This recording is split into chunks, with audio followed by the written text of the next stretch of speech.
આધાર કાર્ડની કોઈ પણ ઝંઝટમાંથી હવે તમે દૂર થઈ ગયા છો, કારણ કે ન તો હવે તમારે ફિઝિકલ આધાર કોપી રાખવાની જરૂર છે, ન કોઈ એની ઝેરોક્સ કે પછી ન કોઈ સ્ક્રીનશોટના ઝંઝા, કારણ કે સરકાર દ્વારા UIDAI દ્વારા ઓફિશિયલ આધારની નવી એપ છે તે આવી ગઈ છે। હવે એપ છે તે કઈ રીતે વર્ક કરે છે, આ તમને કઈ રીતે વધુ યુઝફુલ છે તે જાણીશું આજના આ વિડીયોમાં। નમસ્કાર, આપ જોઈ રહ્યા છો ન્યૂઝ રૂમ ગુજરાત અને આપની સાથે હું છું હિતેશ્રી। ગવર્મેન્ટ દ્વારા એટલે કે ઓફિશિયલ UIDAI દ્વારા એક નવી આધાર એપ છે તે લોન્ચ કરવામાં આવી છે।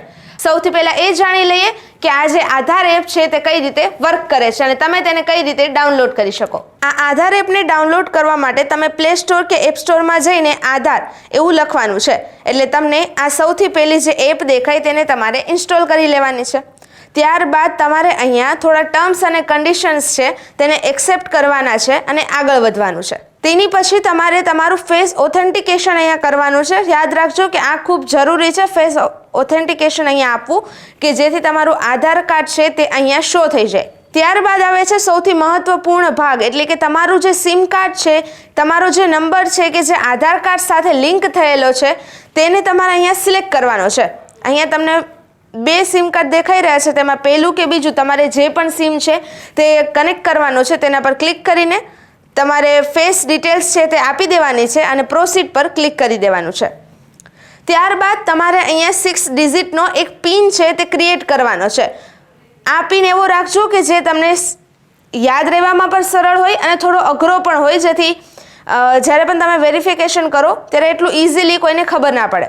અને બસ પછી તમે જેમ સ્ક્રીન પર જોઈ રહ્યા છો તેમ તમારું આ ટાઈપનું આધાર કાર્ડ છે તે તેમાં ક્રિએટ થઈ જશે।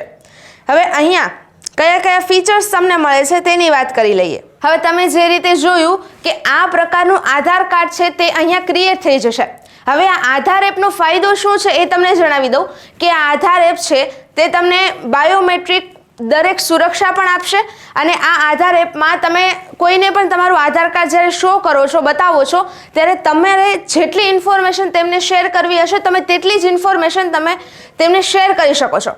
ફોર એક્ઝામ્પલ કે જો તમારે તમારા આધાર કાર્ડમાં માત્ર તમારી ડેટ ઓફ બર્થ છે એ બતાવી છે તો તમારા નામ સહિત માત્ર ડેટ ઓફ બર્થ છે તે પણ તમે તેમને બતાવી શકો છો, એટલે કે તમારે જે માહિતી શેર કરવી હશે તે જ માહિતી આગળ ફોરવર્ડ થશે। હવે જો તમારે તમારું આખું આધાર કાર્ડ છે જે ફૂલ આધાર કાર્ડની ડિટેલ્સ છે તે શો કરવી છે તો પણ તમે કરી શકો છો અને આનો એક QR જનરેટ થશે કે જે ડાયરેક્ટ સ્કેન થઈને જે સામેવાળું અધર પર્સન છે તેને પહોંચી જશે।